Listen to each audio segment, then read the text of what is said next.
Hello दोस्तों, स्वागत है आपका आपके अपने चैनल स्टोरी टेलिंग में।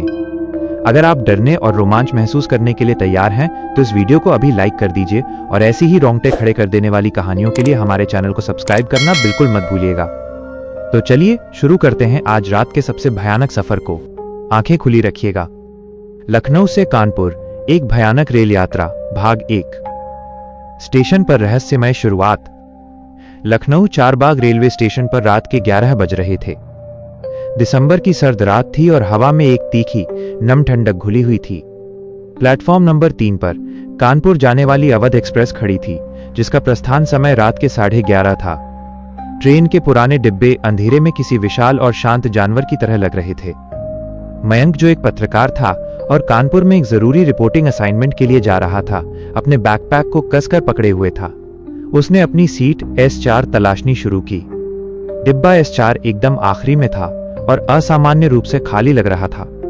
ट्रेन की धीमी रोशनी भी मानो डिब्बे के भयानक सन्नाटे को चीर नहीं पा रही थी। जैसे ही मयंक ने अपनी बर्थ पर बैठने की कोशिश की, उसकी नजर सामने वाली बर्थ पर पड़ी। एक बुजुर्ग आदमी अजीब सी मुद्रा में बैठा था। उसके कपड़े पुराने और हल्के थे और उसकी आंखें ट्रेन की खिड़की से बाहर टिमटिमाते अंधेरे को घूर रही थीं। उनका चेहरा पीला और झुर्रियों से भरा था, जिस पर एक गहरी उदासी अंकित थी। मयंक ने विनम्रता से पूछा, बाबाजी, कानपुर तक जा रहे हैं? बुजुर्ग ने गर्दन घुमाई। उनकी आंखें बेहद काली थीं और मयंक को लगा कि उनकी आंखों में कोई रोशनी नहीं है, सिर्फ अनंत गहरा अंधेरा है। बुजुर्ग ने एक लंबी सूखी सांस ली और दबी हुई आवाज में कहा, हाँ बेटा, जा रहा हूं, हमेशा के लिए। मयंक को यह जवाब अजीब लगा, लेकिन उसने शिष्टाचार वश मुस्कुराकर कहा, शुभ यात्रा। ट्रेन ने एक लंबी चीखती हुई सीटी बजाई और धीरे धीरे सरकना शुरू कर दिया। लखनऊ स्टेशन की रोशनी पीछे छूट गई और ट्रेन घने अंधकार में समा गई। S4 का अजीब माहौल। मयंक ने अपना लैपटॉप बैग से निकाला और कुछ नोट्स पढ़ने लगा, ताकि अजीब से महसूस हो रहे माहौल से ध्यान हटा सके। लेकिन वह बुजुर्ग व्यक्ति उसे बार बार विचलित कर रहा था। उस व्यक्ति ने अपनी जगह से जरा भी हलचल नहीं की थी, मानो वो ट्रेन का नहीं बल्कि सीट का ही एक हिस्सा हो। लगभग आधे घंटे की यात्रा के बाद ट्रेन एक छोटे से स्टेशन उन्नाव के पास से गुजरी। बुजुर्ग अचानक बोले, ये वही जगह है। मयंक ने पूछा, क्या हुआ बाबाजी? बुजुर्ग की आवाज अब और भी कमजोर और कांपती हुई थी। यह वही दुर्भाग्यपूर्ण रूट है। ये रात, ये ट्रेन, इसने बहुत कुछ देखा है बेटा। 20 साल पहले इसी जगह के पास एक भयंकर हादसा हुआ था। कोई गवाह नहीं बचा, कुछ लाशें भी नहीं मिली, बस गायब हो गईं।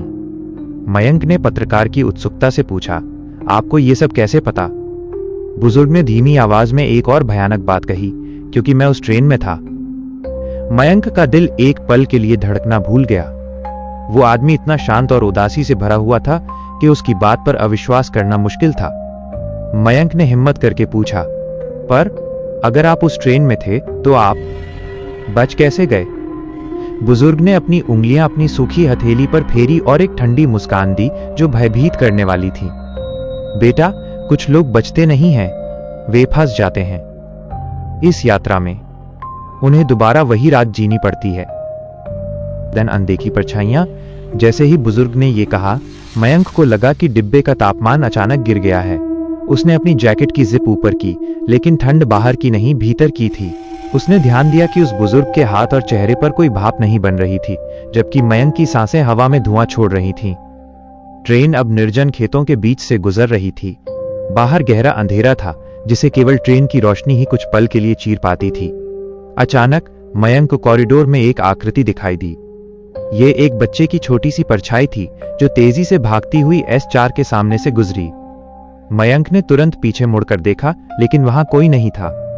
डिब्बा अभी भी पूरी तरह खाली था, सिवाय मयंक और उस रहस्यमय बुजुर्ग के। मयंक ने घबराकर बुजुर्ग को देखा। बुजुर्ग की आंखें अब बंद थीं और उनके होठों पर एक विकृत मुस्कान थी। वो कौन था? मयंक ने कांपते हुए पूछा। बुजुर्ग ने आंखें नहीं खोली। उन्होंने लगभग फुसफुसाते हुए जवाब दिया, बच्चा, वो अपनी मां को ढूंढ रहा है। उसकी मां भी यहां है हमेशा के लिए। अगले ही पल मयंक को बुजुर्ग की सीट के नीचे से एक अजीब सी गंध महसूस हुई। ये पुरानी बंद हवा और सड़े हुए कपड़े की भयानक गंध थी। मयंक ने खिड़की से बाहर देखा। ट्रेन एक पुल के ऊपर से गुजर रही थी। पुल के नीचे नदी का गहरा पानी शांत और भयानक लग रहा था। बुजुर्ग ने अचानक अपनी आंखें खोलीं। उनकी काली आंखों में अब भयानक लाल रंग की एक झलक थी।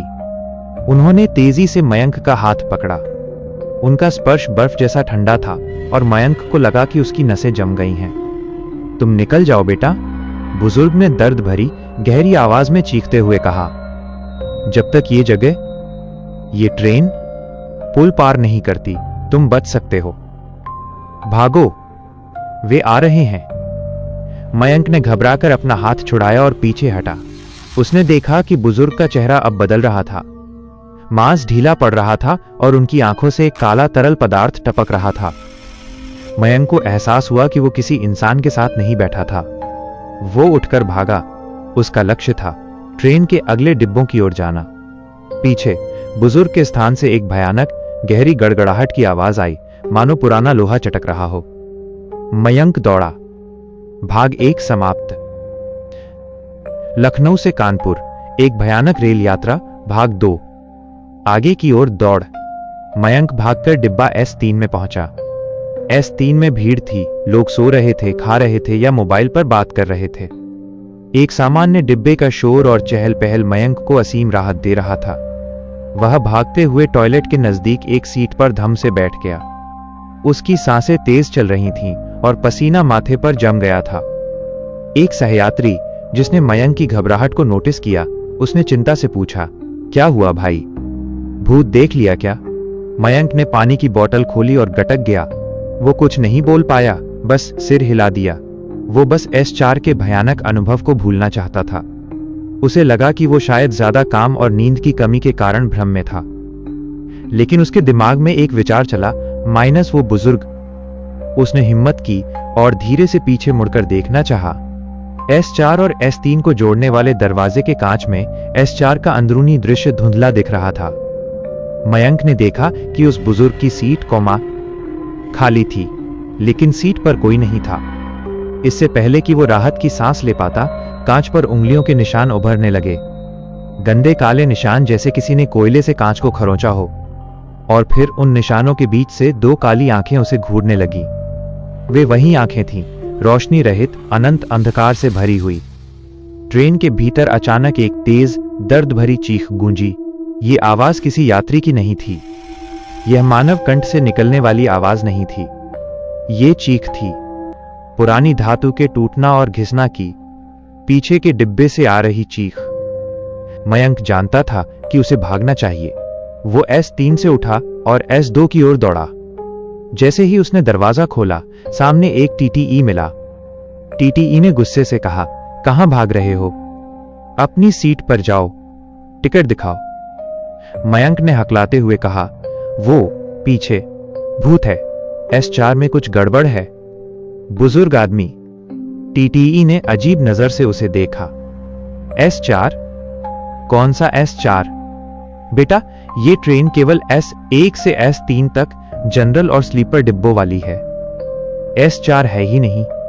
पिछला डिब्बा एक पार्सल वैन है जो हमेशा बंद रहता है। तुम शायद नींद में हो। मयंक स्तब्ध रह गया। S4 था ही नहीं, लेकिन उसने अपनी आंखों से देखा था। अपनी सीट नंबर पड़ी थी, उस बुजुर्ग से बात की थी। मयंक ने टिकट दिखाया। TTE ने आंखों को संकरा करके पढ़ना शुरू किया। Seat S-4/12। ये क्या मजाक है? इस ट्रेन में ऐसी कोई सीट नहीं है। तुम्हारा टिकट फर्जी है या तुम नशे में हो? तभी TTE को पीछे से एक ठंडी हवा का झोंका लगा। उसने पीछे मुड़कर देखा।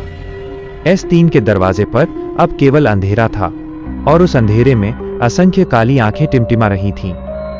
उन आंखों के अंदर से एक कमजोर बच्चे की आवाज आई, मां, ठंड लग रही है। TTE का चेहरा सफेद पड़ गया। उसने भीषण डर में मयंक का हाथ छोड़ा और भागकर इंजन की ओर दौड़ा। मयंक भी उसके पीछे दौड़ा। कानपुर की सुबह मयंक और TTE भागते हुए इंजन के पास पहुंचे। लोको पायलट परेशान था। उसने कहा, मुझे लगा ट्रेन पटरी से उतर रही है। इंजन के पीछे से ऐसी आवाजें आ रही हैं जैसे कोई भारी चीज घिसट रही हो। मयंक ने हिम्मत करके पीछे देखा। ट्रेन की आखिरी बोगी पार्सल वैन पर एक विशाल भयंकर आकृति रेंग रही थी। वह आकृति मानव शरीर के विकृत अवशेषों से बनी थी, जिसमें से काले पानी जैसा पदार्थ रिस रहा था, और उस आकृति के बीच से हजारों सिसकियां और चीखें निकल रही थीं। उसी पल एक लंबी उदासी भरी सीटी के साथ ट्रेन धीमी हो गई और कानपुर सेंट्रल स्टेशन के भीतर दाखिल हुई। जैसे ही स्टेशन की तेज रोशनी ट्रेन के आखिरी डिब्बों पर पड़ी, वो भयंकर आकृति धीरे धीरे धुएं में बदल गई और गायब हो गई। सब कुछ शांत हो गया। मयंक कांपते हुए नीचे उतरा। टीटीई और लोको पायलट डर के मारे ट्रेन को घूर रहे थे। अगले दिन की अखबार में मयंक ने एक छोटी सी खबर पढ़ी। कानपुर के पास उन्नाव सेक्शन में रेलवे ट्रैक पर मिले अजीब निशान। खबर में कहा गया था कि ट्रैक पर पुरानी धातु के घिसने के निशान मिले हैं, जो 20 साल पहले हुए रेल हादसे की जगह से शुरू होकर कानपुर तक आए थे। मयंक ने खुद को आईने में देखा। उसके दाहिने हाथ पर बर्फ जैसी ठंडी उंगलियों के गहरे काले निशान छप चुके थे। वो समझ गया कि ये यात्रा उसका भ्रम नहीं थी। वो एक रात के लिए उस भटकती हुई प्रेत ट्रेन का यात्री बन गया था, और उस बुजुर्ग आत्मा ने उसे बचने का एक मौका दिया था। वो जानता था कि लखनऊ से कानपुर की यह यात्रा बाउंस हर रात दोहराई जाती है। कहानी समाप्त। कैसा लगा आपको यह भयानक सफर? हमें कमेंट्स में जरूर बताइए कि आपको कहानी का कौन सा हिस्सा सबसे ज्यादा डरावना लगा।